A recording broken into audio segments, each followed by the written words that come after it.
What's going on, guys? No, just checking in. I just wanted to update you guys on how it's been tapering off of Klonopin, a benzodiazepine. As you may or may not know, I built myself up to 2.5 milligrams a week of Klonopin. I didn't think it was enough to create any sort of physical dependency. I was taking it 2 to 3 times a week in terms of how I split my doses up. But then after trying to not take it for 4 or 5 days, I definitely started to experience physical withdrawals that really alarmed me, surprised me, and humbled me. The things I was experiencing most were like a burning, hot, zappy sensation in the back of my head, almost like burny skin, pain in my eyes, tightness in my chest, and a noticeable increase in anxiety. So what I did with that information was panic and decide I don't want to be on Klonopin anymore. I had really had a positive experience with it up until I realized I had physical dependency, and I ignorantly thought that I could take Klonopin a couple, 2-3 times a week and then socially drink a couple times a week and not have any ramifications. That was ignorant. I was wrong. That's not how I want life to be for me. So I was taking 2.5 milligrams a week, and we broke it down to 0.25 a day. This was about 2.5 weeks ago. I think literally 18, 19 days ago, I started taking 0.25 a day as opposed to 1 milligram 2 to 3 times a day. But usually like 1 milligram and then another milligram a different day and then 0.5, equaling 2.5. But I digress. So we wanted to do smaller daily dosage in order to eliminate peaks and valleys the best we could while we began this taper. And I was a bit nervous because having just discovered that I had a physical dependence, I had no idea what it would be like to taper off of a benzo. I've heard really scary things. And the first couple weeks sort of validated some of the scary stories I've heard. Now, mind you, a lot of the scary stories I've heard had to do with folks that were taking a lot more than 2.5 mgs a week.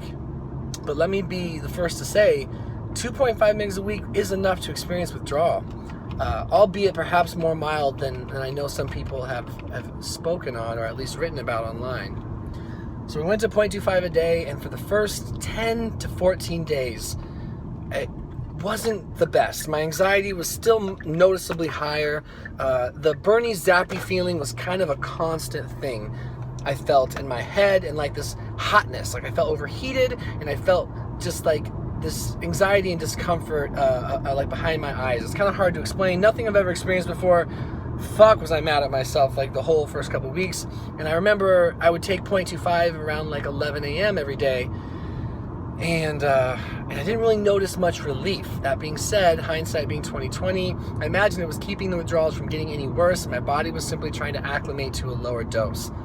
So I think the overall cut was like 30%, which based on some of the things I've read may have been a bit extreme. But that being said, I did gut it out.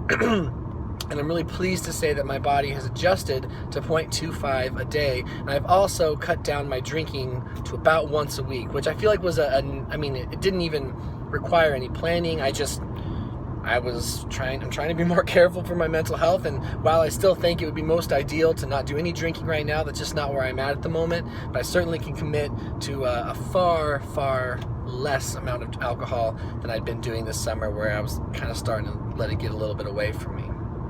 So I adjusted, and so now, as long as I take it once every 24 hours, the 0.25, which again equals 1.75 per week, down from 2.5, my anxiety's back to feeling good. The tightness in my chest is all but gone. The burning, zappy sensation in my head, the burning in my eyes and skin feeling, whatever that is, the heat, it's like I feel hot. That seems to be well in control. So my body adjusted, which is great. And someone just honked at me. This car behind me is not pleased with my choices. So now we're going to wait until the end of next week, which will make it 1 month since I started my taper, before I begin the next round of my taper. I think we're going to go a little bit slower, though. I think we're going to look at something more like a 10 to 20% drop, as opposed to such a big one, which was a 30% drop. And I understand now that I've experienced one initial round of withdrawal, that there's going to be an adjustment phase. And I think being armed with that experience and that information, it gives me less fear of that. I'm mostly just excited to be off this stuff altogether, go back to using it as needed, truly, when I'm in a real pinch. And I'm just trying to learn from my experiences. And yeah, it's a sketchy first couple of weeks. I will say, though, that when I waited more than 24 hours, so like let's say I take my 0.25 right now every day at 11, when I waited till like 4 p.m. one day just to see how I would do. The zappy feeling in my brain, the electric sort of feeling, the pain in my eyes, more like it feels like it's behind my eyes, the hot anxiety, the burning in my skin, it came back. So this stuff's powerful, and I'm sensitive.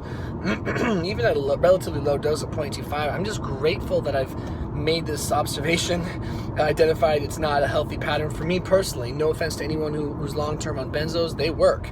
They just come with certain risks that I'm not comfortable taking. But man, like, what if I'd gotten to 1 or 2 milligrams a day, years and years? How would I have gotten off then?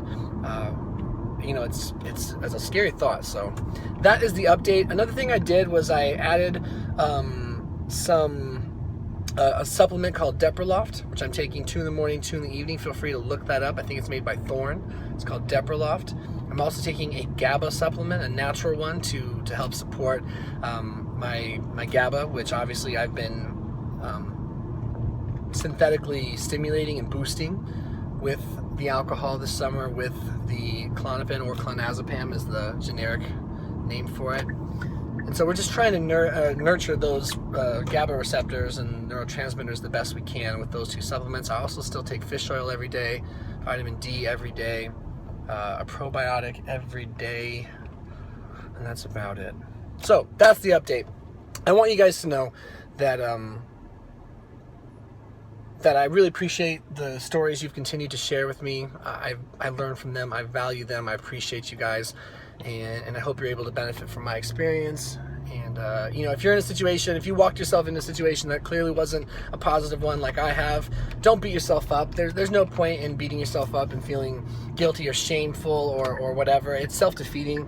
Just try to chip away at it, try to make a positive difference, you know, do something to make it better, as opposed to just feel like you're an asshole or a loser or a failure for even letting it get to whatever point. You know, for me, I found my point. I realized I'd made a mistake, and I'm trying to do something to correct it. I don't know what that point might be for anyone else, but the point is you can affect change, and you don't have to feel like a piece of shit for it. We do the best we can in this world. We live and learn. I appreciate you guys. We'll see you in the next video. Yes, I'm driving while filming, but this is when I feel the most reflective. I always feel like the most fluid in my check-ins with you guys when I'm not just overly focusing on the camera. So that's just my story. I'm sticking to it. I look forward to reading anything else you guys could possibly have to share with me. And I got some other videos I want to make, but I'm a lazy bastard, and I'm hiding from you guys low-key. Just low-key, not high-key. All right, we'll see you guys in the next video. Peace.